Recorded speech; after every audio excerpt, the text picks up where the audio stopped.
कभी आपने सोचा है अगर किसी इलाके के लोग खुद कहे कि हमें ये सरकारी योजना नहीं चाहिए तो फिर भी सरकार वहाँ योजना जबरदस्ती लागू कर दे, तो क्या ये लोकतंत्र है या फिर सत्ता का दबाव? नमस्कार दोस्तों, आज हम बात करेंगे एक ऐसे इशू की जिससे मेन स्ट्रीम मीडिया कभी टच नहीं करता। 5th शेड्यूल एरिया ट्राइबल लोग और उनकी जबरदस्ती से छीनी जा रही जमीन।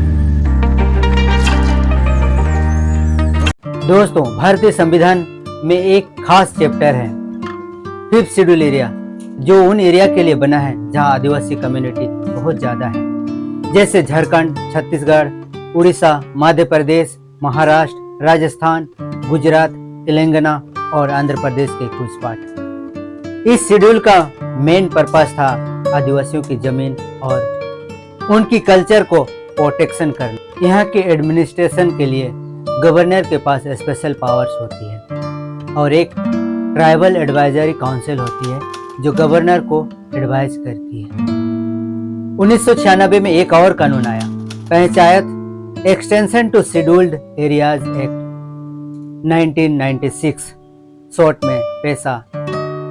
इस कानून के अनुसार कोई भी प्रोजेक्ट, चाहे फैक्ट्री हो, डैम हो, माइनिंग हो, ग्राम सभा की परमिशन के बिना शेड्यूल एरिया में शुरू नहीं किया जा सकता है। यानी आदिवासी ग्राम सभा अगर नो बोल दे तो सरकार को उस एरिया में वह प्रोजेक्ट रोकना ही होगा। लेकिन ग्राउंड रियलिटी कुछ और है। झारखंड, छत्तीसगढ़, उड़ीसा जैसे राज्य में कई बार ऐसे केसेस आए हैं जहां आदिवासी समुदाय ने विरोध किया किसी डैम निर्माण में, माइनिंग प्रोजेक्ट के लिए या इंडस्ट्रियल प्लान को, क्योंकि उन्हें लगता था कि उनके जल जंगल जमीन छीनी जाएगी।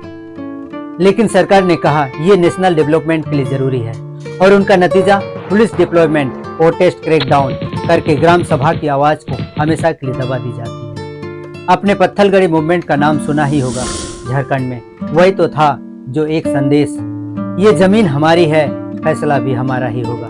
1997 में एक हिस्टोरिकल केस हुआ, समता versus state of Andhra Pradesh. इसमें सुप्रीम कोर्ट ने स्पष्ट कहा ट्राइबल जमीन को किसी नॉन ट्राइबल या प्राइवेट कंपनी को नहीं दे सकते हैं। यानी कोर्ट ने भी कंफर्म कर दिया था कि सरकार को आदिवासियों से कंसर्न लेना ही पड़ेगा। लेकिन आज भी माइनिंग कंपनीज, इंडस्ट्रियल प्रोजेक्ट ग्राम सभा के बिना चल रहे हैं। प्रॉब्लम यह है कि सरकारी डेवलपमेंट प्रोग्राम को सिर्फ एक ही एंगल से देखती है, जीडीपी बढ़ाओ, फैक्ट्री लगाओ। लेकिन सरकार को ये नहीं दिखती है कि एक आदिवासी के लिए डेवलपमेंट का मतलब है उनकी जल जंगल जमीन को सुरक्षित करते हुए उनकी भाषा, संस्कृति और जीवन स्तर को ठीक करना होता है। जब उनकी पहचान ही छिन जाती है, वो अपनी जड़ों से ही उखड़ जाते हैं। इसका समाधान क्या हो सकता है? पैसा एक्ट को सख्ती से पालन होना चाहिए। कोई भी सरकारी प्रोजेक्ट ग्राम सभा की अनुमति के बगैर नहीं होनी चाहिए। लोकल गवर्नेंस को इम्पावर होना चाहिए। आदिवासियों को विकास व उन्नति के लिए खुद ही अपने लोगों के लिए योजनाएं बनानी होंगी। ट्रांसपेरेंसी होनी चाहिए। पब्लिक को पता होना चाहिए कि कौन सा कंपनी या प्रोजेक्ट किस एरिया में आने वाली है। सस्टेनेबल डेवलपमेंट, विकास होना चाहिए पर कोई सांस्कृतिक धरोहर को नुकसान किए बिना। विकास सिर्फ तभी सच्चा है जब वो सबको साथ लेके चले, ना कि उनकी आवाज को कुचल के जाए। जिनके लिए जल जंगल जमीन ये सिर्फ धरती नहीं, माँ है। अगर आप भी चाहते हो कि 5th शेड्यूल के कानून को सिर्फ कागज तक सीमित ना रहे तो इस वीडियो को शेयर कीजिए और कमेंट करके बताइए क्या किसी को जबरदस्ती विकास देना भी सही है।